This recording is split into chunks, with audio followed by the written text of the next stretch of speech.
First of all, 2 points. The executive orders issued by the President of the United States didn't really create any laws. The laws are already on the books. What he said is, now you're going to enforce the laws on the books that you haven't been able to enforce in the past. Number one, so the laws didn't change. Number two, ICE is a law enforcement agency. We don't get to pick and choose what we enforce. We are sworn law enforcement officers that enforce the laws on the books, and that's what we're doing.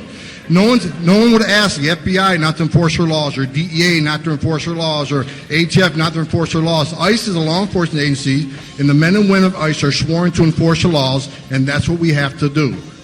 Acting Director of ICE speaking out in Sacramento, California this week at some town hall, and the audience was booing him. They didn't want to hear the truth because they've been handled with kid gloves for 8 years. But as I've mentioned before, there's a new sheriff in town. Let's get to our guest, William Jeunesse from the Fox News Channel. How are you, sir? I'm doing good, Mark. Thank you. The ICE, the Immigrations and Customs Enforcement, has sort of named names again when it comes to cities that are considered sanctuary cities. What's that all about? Well, ICE, it's under a new executive order. They didn't do this under the Obama administration. And basically, we call it a naming and shaming report, which is basically telling the public, hey, these are the cities out there that we consider sanctuary cities, and these are the number of illegal immigrants that we ask them to hold and detain for 48 hours so we can do a pickup and deport them. And these cities refused. And, of course, one of the points of the report, Mark, is, hey, if one of these guys a week, a month, a year from now goes out and commits a serious crime, you have somebody to blame. It's not us, because we tried to deport him, and your city, your police chief didn't allow it. See, these mayors will, like Garcetti from L.A. and some of the others, will always claim that people don't understand what we're doing. We always follow the law. But in effect, what they're doing is either not following the law, or are they picking and choosing? Are they truly picking and choosing who they're going to put on hold for 48 hours and give ICE time to get there based on the seriousness of the offense? Or are, in some of these cases, did they just ignore it altogether? So it's really interesting, and the administration has an issue here as well, but let's start with there. You have some cities or counties that refuse all ICE detainers. We are not going to cooperate with you in any way, shape, or form. I'm not going to answer the phone. I'm not going to answer an email. So that's one extreme. Then on the sliding scale, we have some who go, well, if the guy is accused of a serious or violent felony, let's say a homicide, or they're a repeat offender, they have 2 felony convictions, well, then I will call ICE and I'll respond to your detainer. But if you're arrested or convicted of a misdemeanor, let's just say simple assault or domestic violence or child abuse, that doesn't rise to the level for me. So I'm not going to cooperate with you. And then you have some that are going to cooperate on both patrol and jail. So listen, I make a stop at the stoplight. You're missing XYZ. I go up to the car. Do you have a license? Do you speak English? Do you have a registration? No, and no. So where are you from? Are you a citizen of this country? Yeah. Boom. You're out of here. So you have that whole range. So Jeff Sessions, the Attorney General, is actually going to be in St. Louis tomorrow, meeting with some folks here. And is this what he's targeting with the threat to withhold federal funds? That if you're on this list that we have here, and we know that you're intentionally not cooperating with the law because we can see the numbers, we might withhold some of your grants. Yes and no. So here's the problem, and the sources I've spoken to at DOJ and DHS even confirm this. Until you have one definition of what a sanctuary city is, you better not go to court with me, because you know what? I cooperate with you on X, Y, and Z. I don't cooperate on this. Mm-hmm. So am I or am I not a sanctuary city? They have yet to determine where that line is. So yes, they're threatening to withhold money. Now, here's the interesting kicker, in my opinion here. Listen, if these are law enforcement grant monies, this is not money you're entitled to. So when a city, let's say St. Louis, applies for a law enforcement grant, they agree as a condition of those monies to follow the federal law. Now, if you don't follow the law, you shouldn't get the money, so don't apply for it. If you don't want the money, don't apply. If you're going to apply, you have to comply with the federal statute, which says you must cooperate with ICE. Now, what it doesn't say is what level of cooperation, and that's where I think the argument is. You know, it's interesting, and we're talking to William Jeunesse from the Fox News Channel. Maybe I'm reading this wrong, but in a state like California, didn't they legalize, is it just medical marijuana, or they legalize marijuana? I'm wondering, because I know like in Seattle where they've got legalized marijuana, the attorneys general and the prosecutors there are choosing to ignore the fact that despite the fact that it's legal in the state, it's still illegal federally. So they're effectively ignoring that law as well. I mean, this is not something new for them.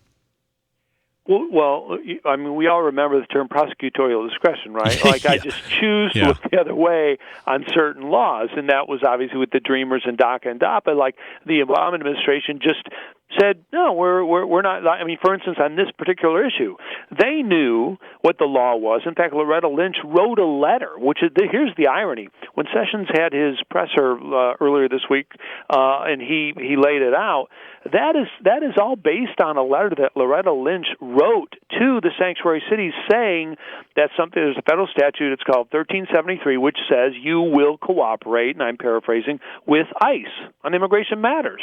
And if you don't, and if you're not certified that you're complying with the law, you can lose the money. Okay. That's all he did is say that. Yeah, that's great.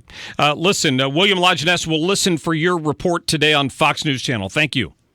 Thank you, Mark. Yep, have a great day. I appreciate that. Boy, what a great explanation of that. Listen to this story that he's reporting on today. So, in this last report, ICE issued 2,825 detainer requests throughout the United States. In the previous report, 200 of those requests were denied. So this is ICE reaching out and saying, hey, I understand you have suspect A in custody. I want you to put a 48-hour hold on him till we can get somebody over there to pick him up. And these cities are simply telling them, no, we're not going to do it. So there were 200 the previous week. This most recent report, the number had dropped to 47. So you have to think, is the policy of the Department of Justice having some impact? Are they rethinking this because they don't want to be found in violation of this Ordinance 1333, whatever William just referred to? This is interesting right here.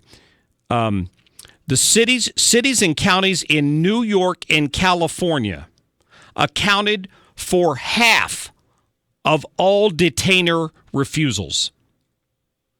So the usual suspects, Bill de Blasio and Gil Garcetti, these people in New York and California are thumbing their nose at the federal government. And then also in Colorado and Florida, Massachusetts, Minnesota, New Mexico, a couple in Texas, Virginia, Washington, the District of Columbia. Yeah, there are pockets of extreme liberalism in Texas, mostly centered around a couple of the universities, maybe right there in Austin. So that just gives you an idea of how bold some of these folks are. And they're going to try to guardhouse lawyer this so they can argue that they're not technically in violation of this statute so that they won't be at risk of losing funds. I want to see them charged the first time one of these people that they refuse to hold, to detain, gets out and kills someone. I want that whoever the top dog is in that city or that law enforcement chain who refused to do it, they need to be held accountable. I hope that they are. Great point here, by the way, by Greg, who's one of our listeners, because he brings up questions here that we don't often think about when we talk about this illegal alien problem. Now, I brought up a couple of these, but I just wanted to read this to you because I think that when we talk about taking people who've broken into the country illegally, but we're going to leave most of them alone unless they've committed some additional crime once they got here. Don't get me started on that. So here's the question, though. Let's assume that they broke into the country and they haven't murdered anybody and they haven't had a DUI. Greg asked these questions, and I think they're good ones. If an illegal alien gets a job, at the very least, the company that hired them has violated the law, correct? And the alien has probably broken some law for not getting a work visa to work in this country. Or they're using a identification number maybe that's stolen. So that because we've seen cases of that. If it's a violation of the law for them to work, how many people get prosecuted for that? Have you ever heard of it? Probably not very many. Are they paying income tax? And if they're not, but they're working, then the company that's hired them and the individual has avoided paying income tax. Why aren't they charged with anything? If they're paying income tax using a fake or stolen Social Security number, how many have been prosecuted for identity theft or fraud? Remember, we heard the case in Dallas a couple of weeks ago where the lady got busted for just that and then for voting illegally. She just checked the box that said she was a citizen. She'd been voting for years. Nobody ever checked it.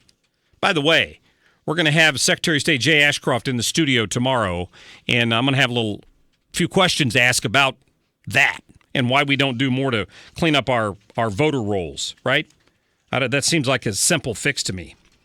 How many illegals are getting benefits from the U.S. government? Since many states allow illegals to get driver's license, how many have actually gotten driver's license? In Missouri, you're supposed to provide proof of identity, such as a birth certificate. Are there people driving in Missouri with a driver's license who are illegal? That's a good question. And since these motor voter laws became law of the land in 93, and I've asked this question before about the state of California, if you're going to issue somebody a driver's license and they're automatically registered to vote at the time they do that, how many of them are voting illegally? It's a good question. So what that gives you there is a list, a laundry list of ways in which folks that have already violated one law by breaking into a sovereign nation have probably broken multiple other laws which clearly aren't enforced. Which brings us back to the conclusion that we have a broken immigration system.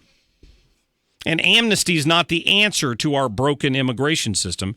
Enforcement of the law is the answer to our broken immigration system. Stopping the flow at the border and enforcing the laws that are on the books, which we're clearly only beginning to do, and the left is screaming about it like you're ripping their limbs off.